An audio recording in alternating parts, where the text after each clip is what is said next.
தற்போதைய அரசாங்கத்தை வீட்டுக்கு அனுப்பும் காலம் வந்துவிட்டது. நாமல் ராஜபக்சவே இந்நாட்டின் அரசன். மகாவம்சத்தின் இரண்டாவது கதாநாயகன் நாமலே.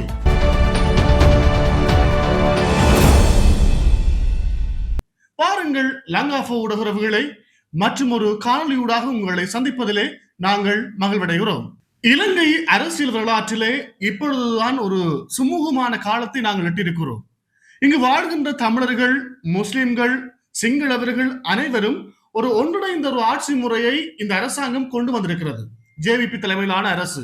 ஆனால் இதற்குள்ளே ஒரு குழப்பத்தை ஏற்படுத்தும் விதத்திலே கம்பகாவில் இடம்பெற்ற ஒரு கூட்டத்திலே மொட்டு கட்சி என்று சொல்லப்படுகின்ற கட்சி, அந்த கட்சியினுடைய முக்கிய உறுப்பினர்கள் ஆற்றிய உரை தொடர்பாக நாங்கள் இன்றைய லங்காஃபோ ஊடகத்தினூடாக ஒரு தகவலை தெளிவுபடுத்த காத்திருக்கிறோம். அதற்கு முன்பதாக உங்களுக்கு ஒரு சிறிய விளக்கத்தை நாங்கள் வழங்க வேண்டும். இந்நாட்டினுடைய அரசு முறை விஜயனுடைய வருகைக்கு பிற்பாடு இலங்கையிலே அரசு முறை ஒன்று தோன்றியது. அந்த அரசு முறையினுடைய படிமான வளர்ச்சி இறுதியிலே அரசாட்சி முறை இந்த நாட்டிலிருந்து ஒழிக்கப்பட்டது. அரசு முறை ஒழிக்கப்பட்டு இந்த நாட்டிலே ஜனநாயக ஆட்சி முறை கொண்டு வரப்பட்டது. ஆனாலும் இடையிலே ஒரு ஆட்சி முறை இருந்தது. அதுதான் உங்களுக்கு தெரியும், மஹிந்த ராஜபக்ச தலைமையிலான ஒரு குடும்ப ஆட்சி முறை இந்த இலங்கையை ஒரு வறுமைமிக்க நாடாக மாற்றியது. பலர் காணாமலாக்கப்பட்டார்கள், பலர் கொலை செய்யப்பட்டார்கள், பலர் நிலை என்னவென்று கூட தெரியாமல் இதுவரைக்கும் பலர் காத்துக் கொண்டிருக்கின்றார்கள். இனவழிப்பு, தமிழருடைய தேசம் அழிக்கப்பட்டது, பச்சிளம் குழந்தைகள் கொல்லப்பட்டார்கள், பலர் காணாமலாக்கப்பட்ட போதிலும் அவர்களை தேடி இன்னும் தாய் எங்களுடைய பெற்ற பிள்ளைகள் இன்னும் இருப்பார்கள் என்ற நம்பிக்கையோடு காத்திருக்கின்ற சூழ்நிலையும் உருவாகியது. இதையெல்லாம் தாண்டி ஒரு பொருளாதார வீழ்ச்சிக்கு பிறகு இந்நாட்டை ஜேவிபி தனது ஆட்சிக்குள்ளே கொண்டு வந்தார்கள். அனுரகுமார் திசாநாயக்கனுடைய ஆட்சி உண்மையிலே இந்நாட்டிலே வரவேற்கத்தக்க ஒரு ஆட்சி முறையை கொண்டு வந்தது. பாகுபாடற்ற, நீதியான, நிலையான, அனைவருக்கும் சட்டம் சமமான முறையிலே நிலைப்படுத்தப்பட்டது. இங்கு இருக்கின்ற அரசியல்வாதிகளுடைய அரசு அதிகாரங்கள் குறைக்கப்பட்டன. மக்களுக்காக அவர்கள் சேவையாற்ற வேண்டும் என்ற எண்ணத்தை கொண்டு வந்தது. இந்த எண்ண வழிபாட்டில் ஒரு முக்கியமான அங்கத்தை நாங்கள் பார்க்க வேண்டும். இந்த கம்பகாவிலே இடம்பெற்ற கூட்டத்திலே பலர் உரையாற்றினார்கள். அவருடைய உரை ஒன்றும் மிக முக்கியமாக நாங்கள் பார்க்க போனால் ஒரு நகைச்சுவையை ஏற்படுத்தினாலும் மீண்டும் மக்கள் மத்தியிலே ஒரு இனவாத பரம்பலை தோற்றுவிக்கக்கூடிய கருத்துக்களை அவர்கள் சொல்லியிருக்கிறார்கள். இந்த சொல்லாடல் என்பது தமிழ் மக்கள் மத்தியில் மட்டுமல்ல, ஏனையவர்களும் சிந்திக்கக்கூடிய சில வேளையில் அவர்கள் ஒரு குழப்பத்தை ஏற்படுத்தக்கூடிய வாய்ப்பு இருக்கிறது. அந்த குழப்பத்தை ஏற்படுத்த கூடாது என்கின்ற ஒரு நல்ல நோக்கத்தோடு இந்த காணொலியை உங்களுக்கு நாங்கள் வழங்குகிறோம். இந்த மகாவம்சம் உங்களுக்கு தெரியும், 37 அத்தியாயங்கள், 37 பக்கங்களை கொண்டது. திக்சந்த செனவிய பிரிவினாவில் வசித்த மகாநாம தேரர் என்ற தேரவாத பௌத்த பிக்கு இந்த இலக்கியத்தை தொகுத்திருந்தார். இந்த இலக்கியத்தினுடைய காவிய நாயகன் துட்டகை முனு. ஏனென்றால் துட்டகை முனு மன்னனை ஏன் காவிய நாயகனாக கொண்டார்கள் என்றால், தமிழ் மன்னனான எல்லாளனை தோற்கடித்தமையினாலே, தமிழனை தோற்கடித்தமையினாலே, இதுல மிக முக்கியமான விஷயம் இதுதான். ஒரு தமிழனை தோற்கடித்தமையினாலே இலங்கை வரலாற்றினுடைய பொக்கிஷமாக போற்றப்படுகின்ற மகாவம்சத்தினுடைய இலக்கியத்தினுடைய காவிய தலைவன் துட்டகை முனுவாக அவர்கள் கொண்டாடினார்கள். அப்போதே இனத்துவேசம் என்பது இப்பொழுது அல்ல, அப்பொழுதே ஆரம்பிக்கப்பட்டிருக்கிறது. எப்பொழுது எல்லாள மன்னனை தோற்கடித்த அந்த சந்தோஷத்திலிருந்தே ஆரம்பிக்கப்பட்டிருக்கிறது. இதிலிருந்து இனவாதம் அங்கே ஆரம்பிக்கப்பட்டிருக்கிறது என்பதை நாங்கள் தெளிவாக புரிந்து கொள்ளக்கூடியதாக இருக்கிறது. இந்த மகாவம்சத்தை சொல்வார்கள் ஒரு பொய் வம்சம் என்று சொல்வார்கள். கிமு 6ஆம் நூற்றாண்டு எழுதப்பட்டது. இந்த 6ஆம் நூற்றாண்டு எழுதப்பட்ட இந்த மகாவம்சம் ஒரு புழுகல் வம்சம். சொல்ல போனால் சிங்கள இனம் ஒரு சிங்கத்திலிருந்து தோன்றியதாக ஒரு கட்டுக்கதையை, சிங்கம் என்பது பலமிக்கது. எனவே சிங்கள இனமும் பலமிக்க இனமாக காட்டுவதற்கு ஒரு பெண்ணோடு சிங்கம் கொண்ட தொடர்பால் தான் சிங்கள இனம் தோன்றியதாக ஒரு கேவலங்கிட்ட கதையை உருவாக்கியது.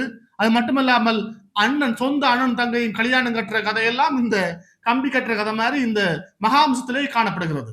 இப்ப கம்பகாவில் இடம்பெற்ற கூட்டத்திலே சொன்னார்கள், இந்நாட்டுக்கு ஒரு அரசன் வேண்டும்.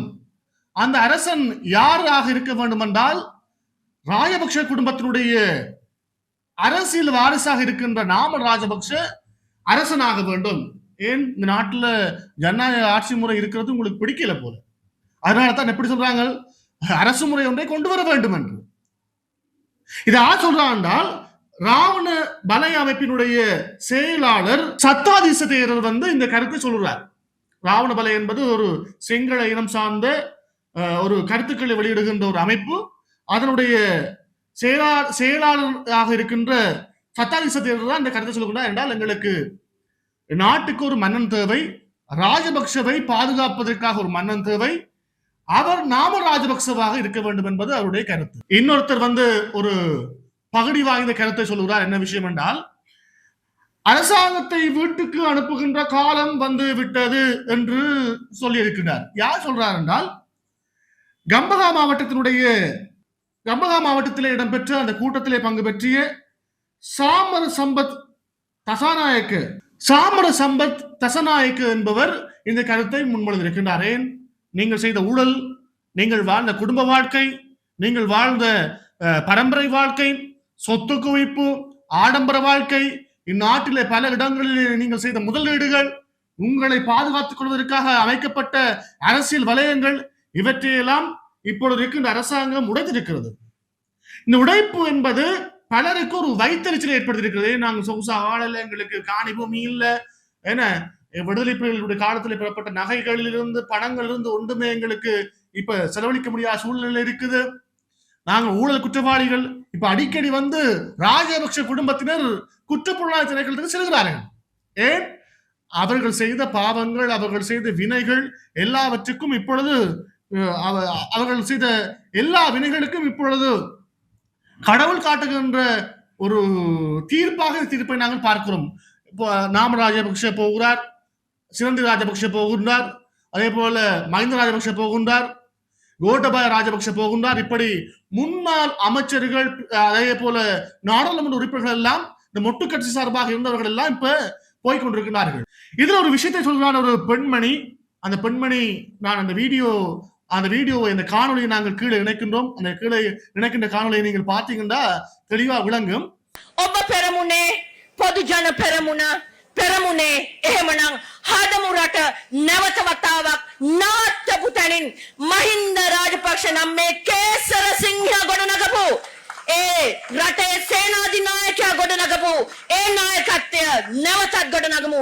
නාම රාජපක්ෂ ජනාධිපතිතුමනි, ඔබ නමින් ඔබ ඒ මහා වංශයේ ඉතුරු පරිච්ඡේදය ලියන්නට ඔබට මේ මිනිස්සු අවස්ථාව දෙයි. ඒ ඔබ රන් අකුරෙන් මේ රටේ මිනිස්සුන්ගේ උස්මට ණය නැතුව ගොඩනගන්න කියලා මම ඔබතුමාගෙන් ඉල්ලා සිටිනවා. බොහොම ස්තුතියි. சிங்கள மக்களை காப்பாற்றுகின்ற ராஜபக்சவினருடைய அடுத்த பரம்பரை சொத்தாக நாங்கள் நாம ராஜபக்சவை பார்க்கின்றோம்.